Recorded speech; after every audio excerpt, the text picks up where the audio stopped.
Hello everyone, good morning. आप सभी लोग जितने लोग हमारे यूट्यूब चैनल, व्हाट्सएप या फेसबुक से जुड़े हुए हैं, आप सभी लोगों का मैं अभिवादन करता हूं। आज का विषय हम लोगों का इंटीग्रेशन में डेफिनेट इंटीग्रल का फर्स्ट पार्ट है।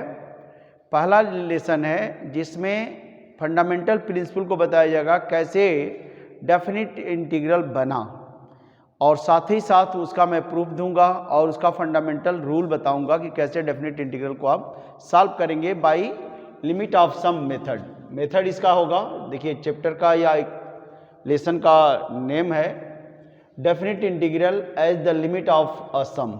लिमिट ऑफ अ सम से मतलब कि कैसे डेफिनेट इंटीग्रल को सम करके इवेल्युएट किया जाता है, इसको मैं बताऊंगा आज टोटली। अब इसमें सबसे पहले इंटीग्रेशन में ये आता है to prove that, definite integral का पहला लेसन है to prove that integration from A to B F X D X equal to limit of H F A plus H plus F A plus 2h plus dotted करके plus F A plus n-1 into H whole bracket close H tends to 0 where b minus A equal to N H implied at, यहाँ से n की value निकलेगा b minus A upon H. ये कैसे formula generate हुआ है कि हम डेफिनेट इंटीग्रल को लिमिट के सम में लिखते हैं। लिमिट लिया गया है और सम में देखो फंक्शन, देखिए बच्चों फंक्शन का यहाँ डिफरेंट पॉइंट पर सम निकाला गया है। तो ये कैसे फार्मूलेट होगा, इसको हम इसमें कैसे ले जाएंगे, यही इसका स्टार्टिंग है कि कैसे हम इंटीग्रेशन को सम के रूप में कन्वर्ट करते हैं। देखिएगा, तो सबसे पहले कोई फंक्शन होगा एफ एक्स, क्या है ये कोई फंक्शन होता है, कोई कर्व होती है। जैसे सपोज करिए कि मैं इस कर्व को ऐसे बना दिया और इसमें जो x इक्वल टू ए है और x इक्वल टू बी है, ये क्या है, तो इस डेफिनेट इंटीग्रल का लोअर लिमिट या इंटीग्रल का लोअर लिमिट a है और अपर लिमिट b है, यानी x की ये दो वैल्यूज़ हैं जिसके बीच में एफ एक्स को हमको इंटीग्रेट करना है। यानी हम ऐसे इसको लिख सकते हैं x lies between a and b, ये इसके लिमिट का मीनिंग होता है कि x a से b के अंदर है या x belonging to open interval a comma b है। इस कंडीशन में हम कैसे इंटीग्रेट करते हैं और यही इसका फार्मूला आता है कैसे हम सम के रूप में इसको सॉल्व करते हैं। इंडेफिनिट इंटीग्रल आपने बहुत पढ़ा होगा और बहुत सारा फार्मूला, बहुत सारा स्पेशल फंक्शन का फार्मूला आप लोगों ने निकाला है, पढ़ा भी है, निकाला भी है। अब उसके बाद ही ये चीज़ आती है, तो इसमें कुछ चीज़ें स्पेशल हैं। जैसा कि मैं इसके पहले प्रॉपर्टी वाला क्वेश्चन बता दिया हूँ, प्रॉपर्टीज बताया हूँ, बट ये पार्ट छोड़ा था मैं जानबूझकर कि बच्चों को जब सब कुछ आ जाएगा तभी बताएंगे, थोड़ा मुश्किल लगता है बच्चों के लिए। और एक क्वेश्चन सबसे इम्पॉर्टेंट बात करूं, एक क्वेश्चन कन्फर्म इसमें से आता है। अब तक मैं 20 वर्षों से पढ़ाता हूं, मैं देखा हूं कि 4 मार्क्स का एवरी ईयर एक क्वेश्चन देता, और इसमें मुश्किल से 10 क्वेश्चन होंगे, मैक्सिमम 10 क्वेश्चन होंगे, उन्हीं में से आना एक। तो ये बोर्ड के वे में हम कहें तो ये बहुत इंपॉर्टेंट है बोर्ड लेवल के बच्चों के लिए, यानी स्पेशली जो बोर्ड एग्जाम देंगे इस साल, ठीक है। तो ये कोई फंक्शन है y इक्वल टू, इसको एफ एक्स से हम रिप्रेजेंट कर रहे हैं, और इसमें x इक्वल टू ए का मतलब जानते हैं कि x इक्वल टू ए एक लाइन है जो y के पैरेलल होती है। कैसे होती है, y के पैरेलल होती है at a distance from the origin, origin से ए डिस्टेंस पर ये क्या है, एक लाइन है जो पैरेलल टू वाई एक्सिस होती है, ठीक है। ऐसे ही x इक्वल टू बी क्या है, ये भी एक लाइन है जो y के पैरेलल है, कितने डिस्टेंस पर है, तो यहाँ से b डिस्टेंस पर है, यहाँ से इसकी डिस्टेंस b होगी। अब बीच वाली डिस्टेंस कितनी हो जाएगी, यहाँ से यहाँ तक b माइनस ए हो जाएगा, यहाँ से यहाँ तक b है, ये a है, तो ये बीच का गैप कितना हो जाएगा दोनों लाइन के, b माइनस ए हो जाएगा। अब ये हम रिप्रेजेंट कर लिए b माइनस ए डिस्टेंस, ओके। अब हम क्या करते हैं बच्चों, इंटीग्रल को कैसे सॉल्व करते हैं समेशन के फॉर्म में। ये दोनों लाइन को हमने कवर कर लिया। अब हम क्या करते हैं, ये निकालते हैं बच्चों कि इस रीजन के अंदर, यानी x इक्वल टू ए की एक लाइन है, x इक्वल टू बी एक लाइन है, एक कर्व है, x एक्सिस है। क्यों x एक्सिस लेते हैं बच्चों, dx इसके साथ है। dx क्या है, एक विड्थ है। क्या है, एक विड्थ है या एक मोटाई है या एक लेंथ है x एक्सिस पर। तो अब हम आगे बढ़ेंगे तो इसमें फंडामेंटल थ्योरम एक आएगा इंटीग्रेशन का, जिसको स्ट्रिप मेथड से सॉल्व करते हैं। लेकिन यहाँ पर मैं समेशन की बात कर रहा हूँ, ये स्टार्टिंग है अभी डेफिनेट इंटीग्रल की। इसमें हम क्या करते हैं, इसी एरिया को एक्चुअली ये रिप्रेजेंट कर रहा है। ये इंटीग्रल किसको रिप्रेजेंट कर रहा है, इस एरिया को, जो bounded between x equal to a, x equal to b, curve and x axis में दिख रहा है ये जो मैं दिखाया हूँ। अब हम क्या करते हैं, इस एरिया को कैलकुलेट करने के लिए बच्चों हम क्या करते हैं, इसको पतली पतली स्ट्रिप में डिवाइड कर देते हैं। कितने डिवीजन में, n डिवीजन में। जैसे मान लो हमने इसको डिवाइड किया, ऐसे डिवाइड कर लिया, लास्ट हमने ले लिया। इक्वल विड्थ की ये स्ट्रिप्स होंगी। थोड़ा बहुत हाथ से बनाने में इधर उधर हो जाता है, इस पे काउंटिंग नहीं करना है, ये देखना है इसका मीनिंग क्या है। ठीक है, ये विड्थ h की है, ये भी h की, h सब h विड्थ की स्ट्रिप्स हैं। अब आप बताइए, यहाँ का point x equal to a है, क्या है, यहाँ का point x equal to a distance पर है। यहाँ h ऐड करेंगे तो यहाँ का पॉइंट क्या हो जाएगा, a प्लस h। यहाँ का पॉइंट क्या हो जाएगा, यहाँ से a में h ऐड करेंगे, एक h और ऐड करें तो ये plus h plus h, a plus 2h यहाँ का पॉइंट हो जाएगा। फिर यहाँ का पॉइंट काउंट करना हो तो कैसे करेंगे, a plus h plus h plus h, यानी यहाँ का पॉइंट हो जाएगा a प्लस 3h। इस तरह से यहाँ का पॉइंट हो जाएगा a प्लस 4h, यहाँ का पॉइंट हो जाएगा a प्लस 5h। अब आप देखिए, ये nth स्टेप है, ये nth स्टेप है, तो हम काउंटिंग कर रहे हैं स्टेप का, पहली स्टेप का राइट साइड, दूसरे स्टेप का राइट साइड, तीसरे का राइट साइड। तो जब हम कंप्लीट स्टेप कर रहे हैं तब वहाँ पर उतना ये चाह रहा है। अब ये nth स्टेप है तो इसका ये पॉइंट हो जाएगा a प्लस NH, क्या हो जाएगा, NH। लेकिन यहाँ का ये पॉइंट कितना होगा, इससे एक कम होगा, तो यहाँ पर आ जाएगा a plus n minus 1 into h।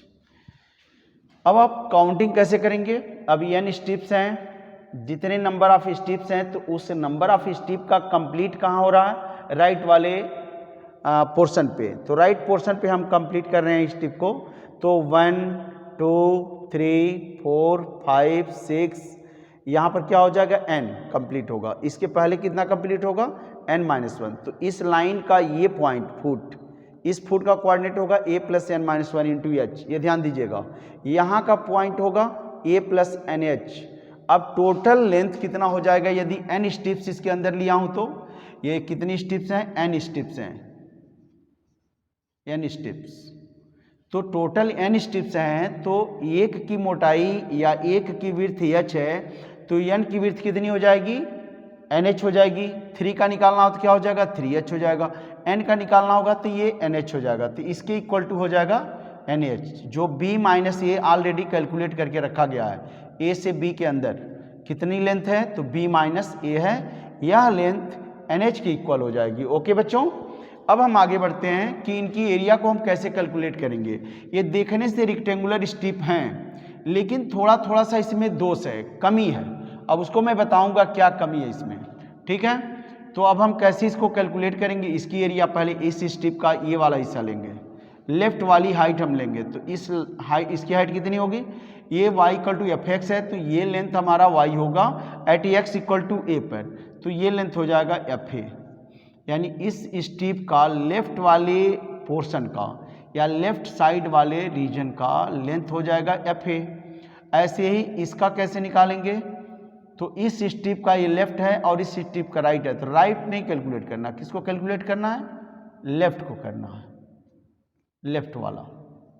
जिस स्ट्रिप को लेंगे उसका लेफ्ट क्या है लेंथ, लेफ्ट वाले पोर्शन में क्या लेंथ है। तो देखिएगा, हम यहाँ से स्टार्ट करें एफ ए, इसकी लेंथ कितनी हो जाएगी, ये at x equal to A plus h पर एफ ए प्लस एच, इसका कितना हो जाएगा f A plus 2h, y at x equal to क्या होगा ए plus 2h।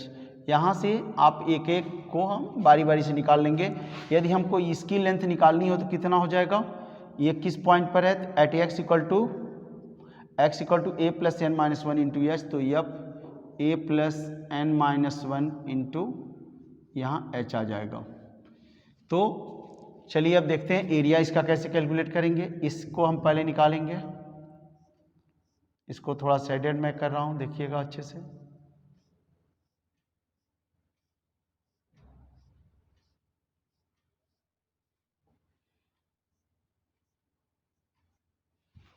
Area first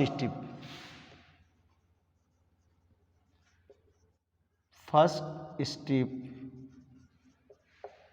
equal to a length into width, h width है और ये लेंथ इसका हम ले रहे हैं लेफ्ट वाला, तो ये लेफ्ट वाला लेंथ कितना हो जाएगा, यानी विड्थ इंटू लेंथ होता है या लेंथ इंटू ब्रेथ होता है, तो ब्रेथ इसका एच है और लेंथ कितना है एफ ए है, तो ये हो जाएगा f A into H. Area of second strip यहाँ है, इसका हम निकालेंगे, तो इसको मैं ऐसे दिखा रहा हूँ, ऐसे शेडेड कर रहा हूँ।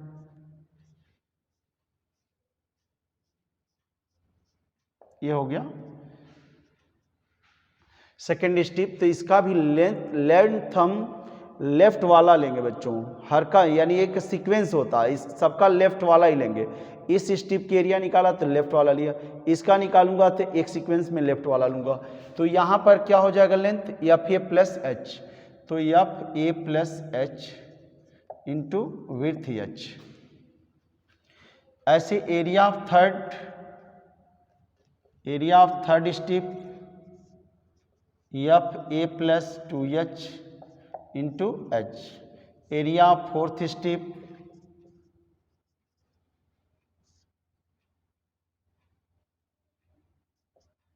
F A plus 3h into H.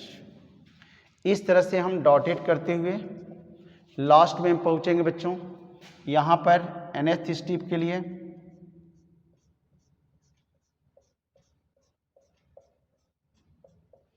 तो इसका भी लेफ्ट वाला हाइट लेंगे। हाइट कितना है यहाँ पर f A plus N minus one into h, F A plus N minus one into h, F A plus N minus one into H. Area of nth strip equal to f A plus N minus one into h, curly bracket into H.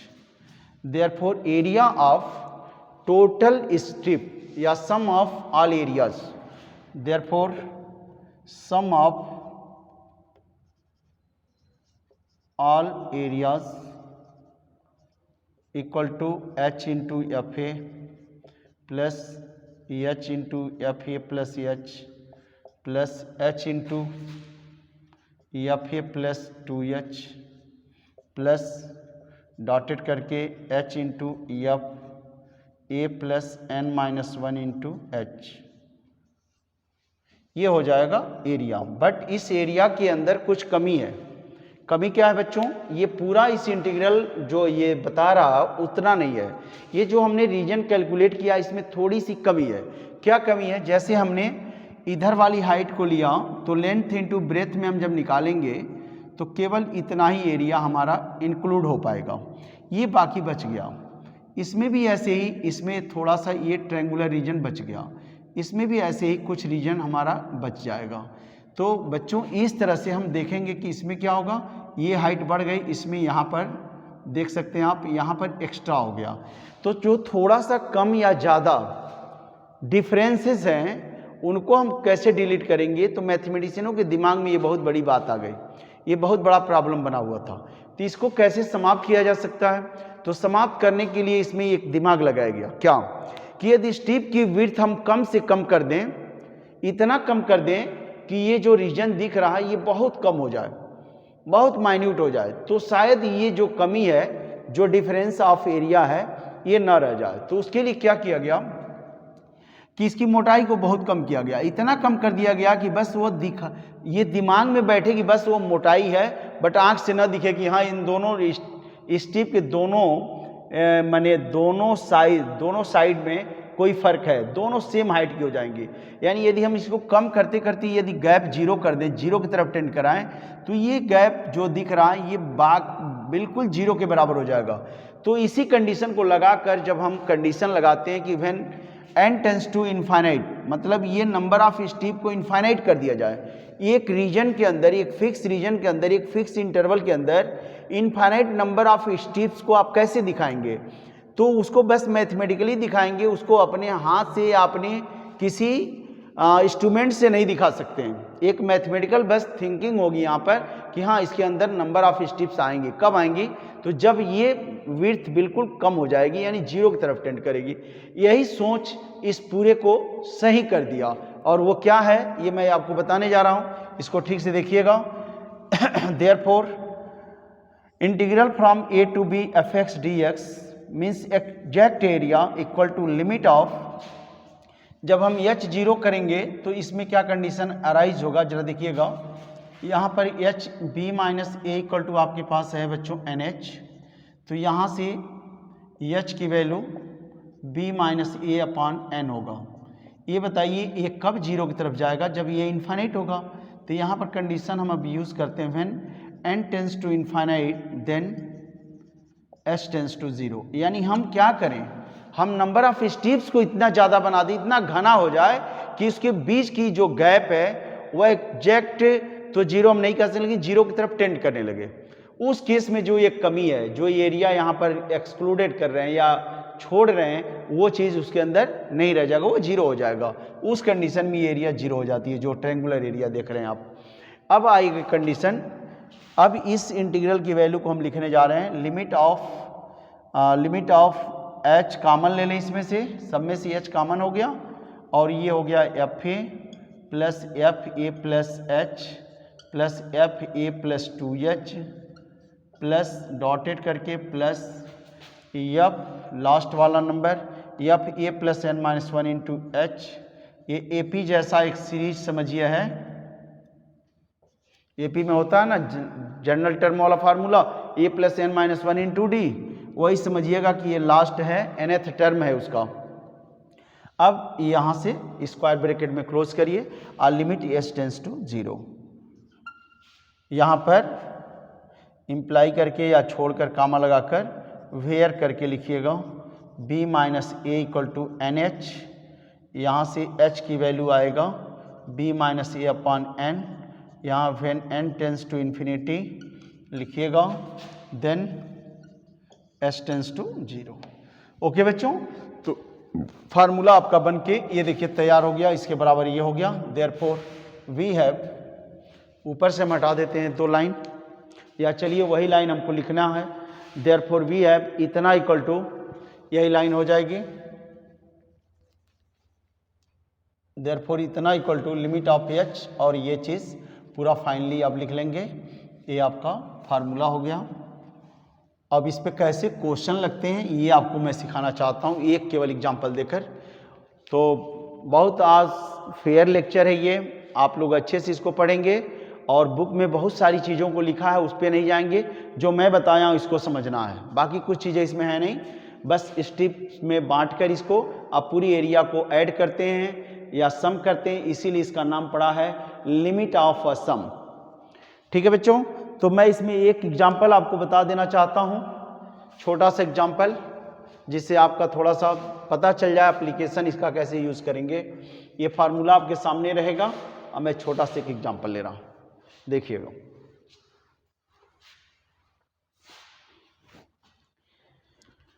To evaluate integral from a to b e to the power x dx by limit of a sum by using definite integral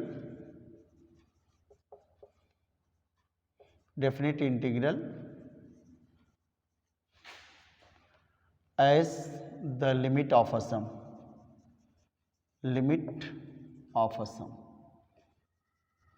ये question है। तो इसको हम फिर कैसे करेंगे? Here note that f x equal to क्या है? E power x. देयरफॉर यहाँ से स्टार्ट करते हैं लोअर लिमिट रखने से। ये देखिए कैसे लिखा गया, पहले तो एच है, फिर F A plus H, F A plus 2h, यानी हम ए से स्टार्ट करेंगे। तो यहाँ एफ ए लिखेंगे, तो एफ ए इक्वल टू क्या होगा? E power F A plus H, E power A plus H, जहाँ एक्स है वहाँ ए प्लस एच, तो E power A into E power, इसको एच भी लिख देंगे, एफ ए प्लस 2h। क्या लिखेंगे? E power A plus 2h। इसको हम ब्रेक करेंगे, E power A into E power 2h। ये तो आपको पता ही होगा, A power m plus n हो तो इसको हम ए power m into A power n लिखते हैं। ये पता है ना, इन एक्सपोनेंट में ये फार्मूला है, A power m into A power n। तो यहाँ E power a into E पे power 2h, F A plus 3h, E power a plus 3h, E power a into E power 3h, dotted करके F A plus n minus 1 into H, E power A plus n minus 1 into H, इसको भी E power A into E power n minus 1 into H. अब हम फार्मूले में ले चल के रख दें सब। नाउ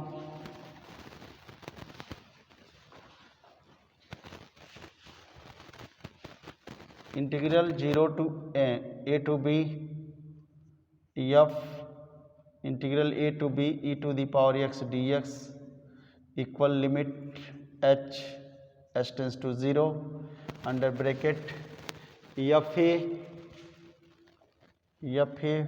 प्लस एफ ए प्लस एच प्लस एफ ए प्लस 2h, डॉटेड करके प्लस एफ ए plus n minus 1 into H. अब यहाँ पर हम रख दें इसकी वैल्यू, एफ ए की वैल्यू यहाँ से है E power A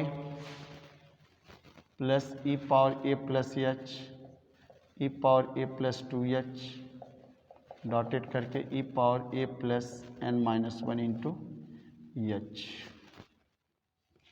where b minus A equal to N H. यहाँ से H E power A common ले लिया जाए सब में से, तो ये कितना हो जाएगा? ई पावर ए, आप फिर एक बार ब्रेक कर लेते हैं, क्या करना है, एक लाइन और बढ़ेगा, ई power A plus E power A into E power H, वहाँ वैसे बता दिया हूँ ना, तो डायरेक्ट ही लिख दिया जाए, ई पावर ए सब में कॉमन फैक्टर हो जाएगा, और ई पावर ए निकालने के बाद जो बचेगा उसको दिखाता हूँ। यहाँ ई पावर ए हो गया, और ये 1 E power H, E power 2h, E power 3h, dotted करके E power n minus 1 into H. यहाँ पर n equal to B minus A upon H. अब ये जीपी है बच्चों, जीपी में ये पूरी सीरीज क्या है? जीपी एन टर्म्स की, जीपी ऑफ एन टर्म्स लिख दें, GP of n terms. GP का फार्मूला आपको पता होगा, ऐसे ए आर स्क्वायर ऐसे होता है। तो ये बताइए, इससे इसको डिवाइड करते हैं तभी आ रहा था, इससे इसको डिवाइड करते हैं तभी, यानी रेशियो कांस्टेंट रहती है। 1 से सेकंड को डिवाइड करेंगे यही रह जाएगा, इससे इसको डिवाइड करेंगे तो एक एच कम होगा ई पी एच, इससे इसको डिवाइड करेंगे ई टू द पावर एच, आगे इस तरह से पूरा सीक्वेंस है।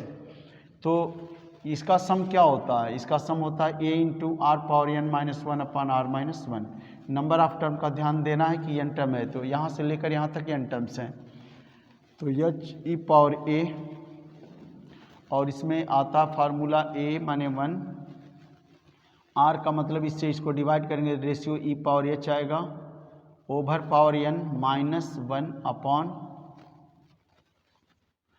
Are minus 1 n e power H minus 1, limit s tends to 0। अब इस एच को यहाँ लिखिए, इसको एन एच लिखिए, E power A E power N H minus 1 upon E power H minus 1, और ये एच इसके बाई में यहाँ लिख दिए। क्यों लिखे इसका मतलब बता रहा हूँ। लिमिट आपको पढ़ाया गया होगा e पे x minus 1/x x tends to 0 की वैल्यू होती है 1। ये आपको पता होना चाहिए, फर्स्ट ईयर में पढ़े होंगे। तो यहाँ ये 1 हो जाएगा और NH बराबर क्या है, NH equal to b minus A है। तो जहाँ NH है वहाँ b माइनस ए रखेंगे।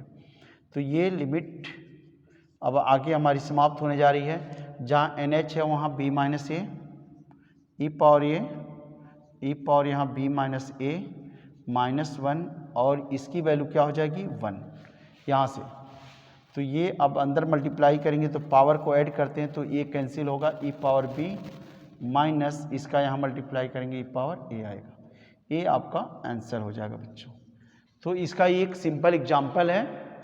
बाकी आपको अगली वीडियो में हम पूरा का पूरा टोटल कवर कर देंगे, पूरा क्वेश्चन बना देंगे बच्चों। अभी आपका ध्यान रखना है कि प्रॉपर्टी बेस्ड एक्सरसाइज में से भी कुछ क्वेश्चन बचे हुए हैं जिनको मैं अगली वीडियो में मेंशन करूंगा, ठीक है बच्चों। और इसके साथ साथ मैं अब कुछ कहना नहीं चाहूँगा। बाकी आप मैथमेटिक्स पढ़ते समय एक बात का विशेष ध्यान दें, हमेशा मैं आपको बताता हूं कि पेन और कॉपी का इस्तेमाल करना ना भूलें, ना छोड़ें, क्योंकि मैथमेटिक्स प्रैक्टिस करने से ही वो क्लियर होती है, ठीक है। कोई लाइन मिस हो रही है तो उसको आप देखें कि अपने से कैलकुलेट करें, अपने से कैलकुलेट करेंगे फिर वो क्लियर हो जाएगा। दूसरी बात कि जब कोई दिक्कत आती है आपको कोई प्रॉब्लम सॉल्व करने में तो वो प्रॉब्लम हमको सेंड कर सकते हैं या हमारे कमेंट में उसको लिख सकते हैं। यानी कमेंट में आप कुछ ना कुछ लिखें जिससे हमको भी पता चले कि हम क्या नहीं बच्चों को दे पा रहे हैं, जिससे आप में भी आप मेरे में भी इम्प्रूवमेंट मिलेगा, ठीक है बच्चों। Okay, have a nice day. फिर अगले वीडियोज़ में मिलेंगे हम लोग।